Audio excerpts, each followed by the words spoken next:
আজ হচ্ছে মকর সংক্রান্তি, নিশ্চয়ই সবার বাড়িতে পিঠে হচ্ছে। কার কার বাড়িতে কি কি পিঠে হয়েছে আমাকে অবশ্যই কমেন্টে বলবে কিন্তু। তো আমি তো এদিকে রান্না করছি হচ্ছে দুপুর 2টোর সময় গিয়ে, কারণ আজকে আমার রান্না করার কোনো মুড ছিল না।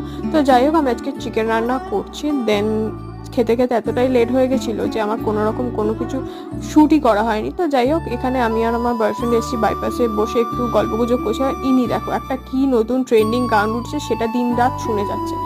অ্যান্ড তারপরে গেছিলাম এটিএম থেকে হচ্ছে টাকা তুলতে।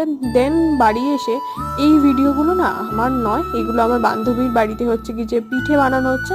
সেই ভার্চুয়াল বান্ধবী যার সাথে হয়তো কোনোদিনও আমার দেখা হবে না, তো বললো জানিস আমার বাড়িতে আজকে পিঠে হচ্ছে। তো আমি বললাম ভাই ভিডিও করে দিস, আমার বাড়িতে তো কোনো অকেশনেই কিছু হয় না, তো ভালো লাগবে বেশ দেখতে। আর ভবিষ্যতে যখন নিজের ভিডিওগুলো দেখবো আজ থেকে 5 বছর পর, নিজেরও খুব ভালো লাগবে যে আমার বান্ধবীর বাড়িতে পিঠে হয়েছিল, তো ভিডিওগুলো আমার কষ্ট করে দিয়েছিল। তো দেখা হচ্ছে নেক্সট ব্লগে, তারা।